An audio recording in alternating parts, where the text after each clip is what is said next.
Let's use the movie 𝗪𝐿 to explore how autistic folks are negatively impacted by indirect communication in their romantic relationships.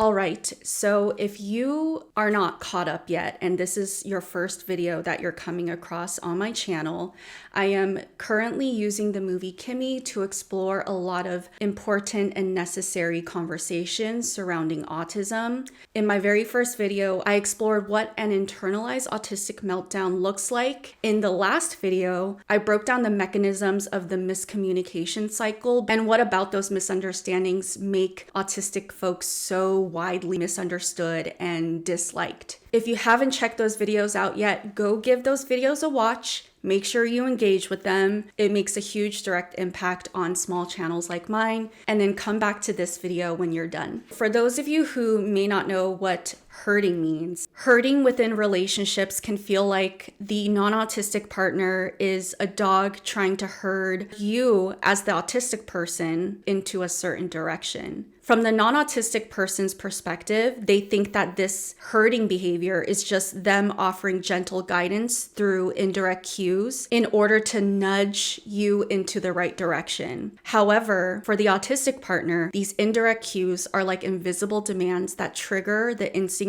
to run or resist, not because they don't care, but because the approach feels invasive and hard to navigate. If your autistic partner has to think to themselves, if I had just known what your actual intention was the whole time, I would have said or done things differently, that's an issue. You have to give your autistic partner the opportunity to step into the interaction at equal playing fields as you. They need to know what your expectations are and what your desires are. And that's the worst part, feeling like you didn't even get to consent to failing and disappointing the person that you love. We don't want to put each other in these positions.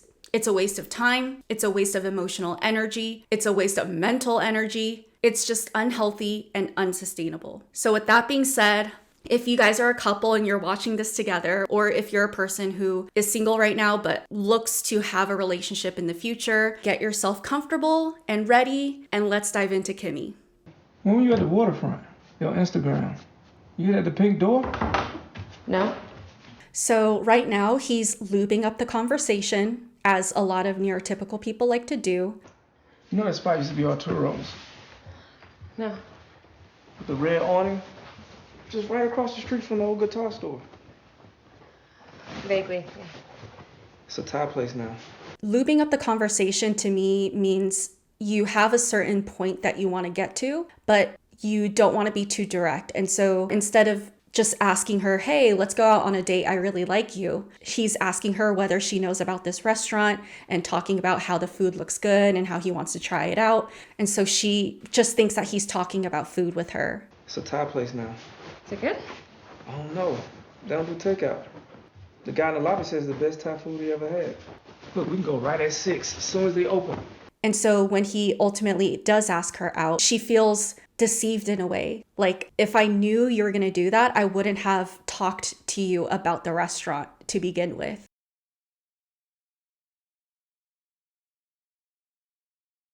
Is it good?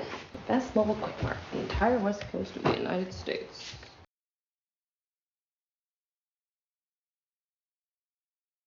Nobody's there.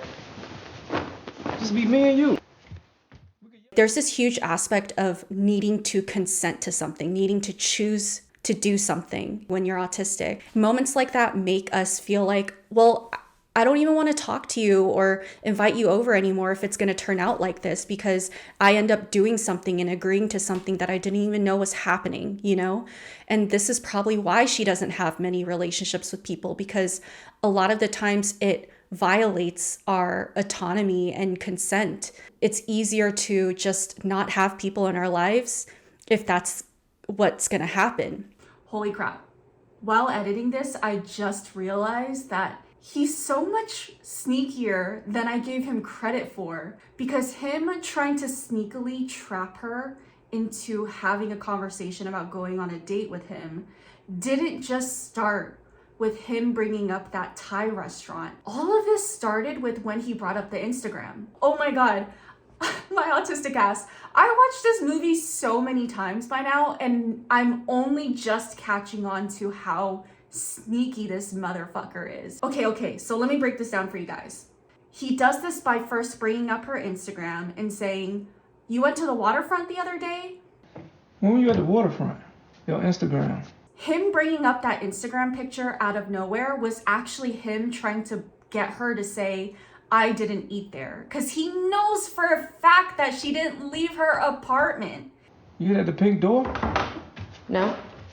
He is so sneaky. The more I'm talking about this, the more angry I get.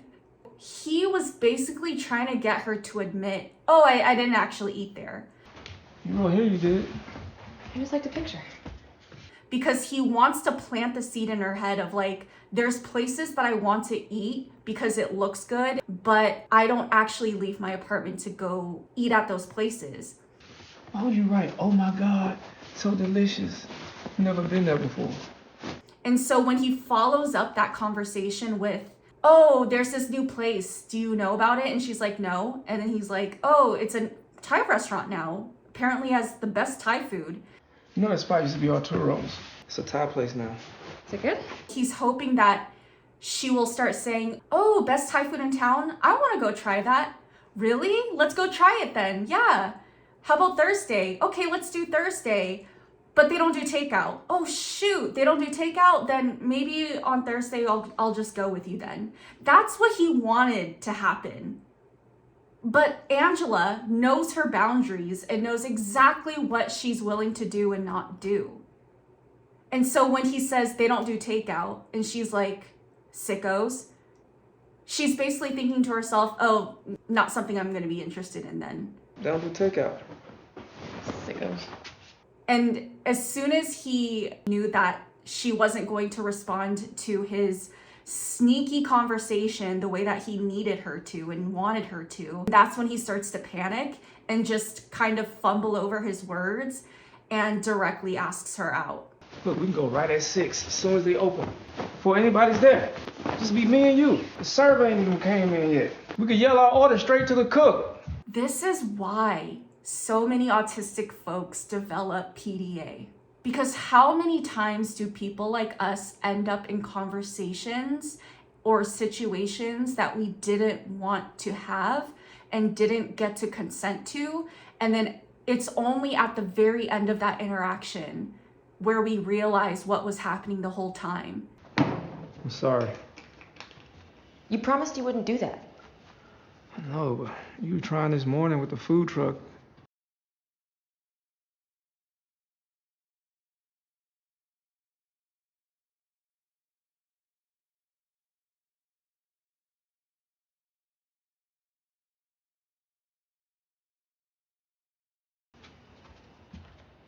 I brought that up. That was my suggestion on my terms. Okay. The social norms that society usually has is built on the need and reinforcement of indirect communication. You have to understand, for neurotypical society, indirect communication isn't about deception for them. It's actually about managing other people's emotions, preserving social harmony, and that's extremely different than how neurodivergent autistic folks view indirect communication.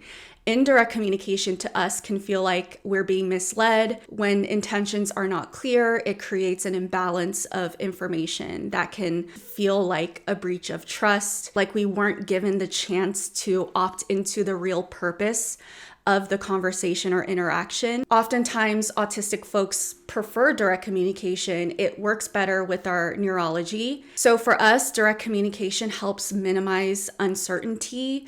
It helps enhance emotional safety. It helps reduce mental fatigue. Direct communication also provides us with the clear, straightforward information that we need to navigate social interactions as effectively as we can. This is a point that I'm going to be driving again and again and again. Autistic or neurodivergent folks asking for certain things like direct communication or any sort of communication compromise is not about us being selfish and wanting to take up all the space. It's actually about us wanting to be as effective as we can for the other person and for the relationship. And oftentimes people miss that. Again, It's tied to the fundamental fact that people do not think autistic needs are valid.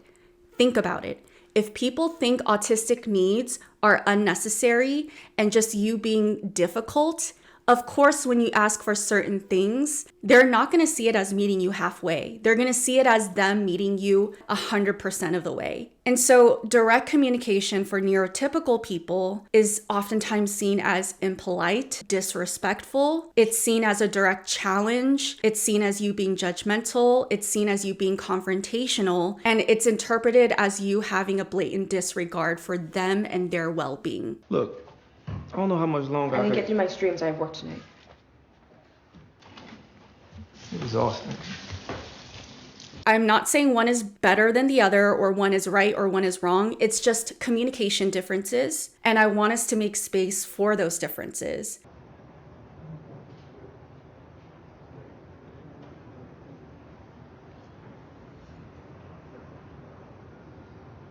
And as the autistic person, if your partner's not at least willing to deconstruct that sort of ableist bias or belief, I'm sorry to break it to you, you deserve better. Period.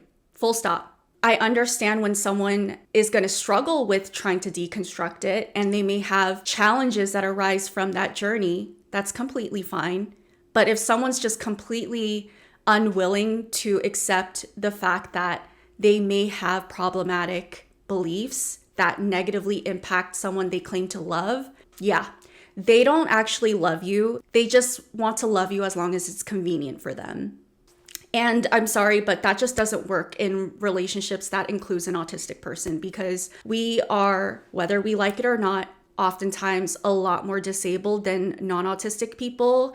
And so when we're talking about a romantic partnership that requires intimacy, that requires vulnerability, and requires mutual reciprocal support, we cannot afford to give those things up in that dynamic specifically. We may be expected, whether we like it or not, to give up our needs in other areas of our life, but that is more of a reason to not give up those needs within our partnerships, because I'm sorry to break it to you, it's a partnership. And if it feels like you're carrying all of the weight to understand your partner and you're trying to do all the emotional labor, not only for yourself, but also for your partner, but also communicate what your needs are to your partner in a way that they could deem as valid, and they're still not getting it, I'm sorry, friend. Please free up your energy for other stuff, because I guarantee you there are going to be people out there that are at least willing to try much harder than the person that you're trying to convince. Do not sacrifice your peace for the sake of a mediocre relationship that leaves you feeling invisible, unseen, and misunderstood. We step out into the world already risking to experience those things. You do not want to come home every day and know that you're going to experience those things. You deserve to feel safe. You deserve someone that is willing to understand you. And it's fine if they don't agree, but they should at least be willing to understand you. They should be curious about you. It should be an ongoing discussion of exploration, deepening your understanding of each other. Period. With that being said, thank you guys for tuning into today's video. Make sure you take some time to drink some water, eat some food, and take yourself on a lovely walk. I will see you guys on the next one. Take care.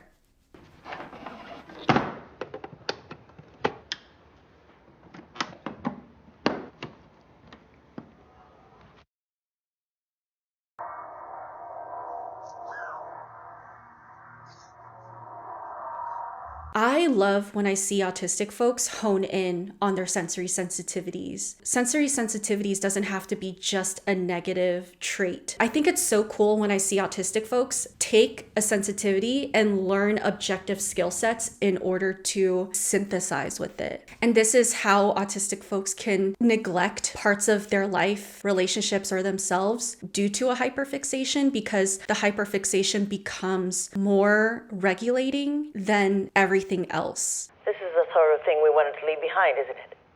Thinking about something to the exclusion of all else, even when you've been asked to stop. And I think that's the main difference working with someone who is autism informed. They could say, hey, your tendency to hyperfixate is so strong that you begin to neglect taking care of yourself, and that's not good for you. So let's figure out a way for you to hyperfocus where you could still take care of yourself. Whereas someone who isn't autism informed would just say, stop hyperfocusing. And at what point are you going to say enough? My life starts now. Thank you. And I'm realizing the thing that I really want to be able to do is like, when you find how to properly integrate your autism, you could actually have an opportunity to find not only more and more function in your life, but maybe even hone in on and discover your superpowers because you have the capacity to do so because you're not on survival mode all the time.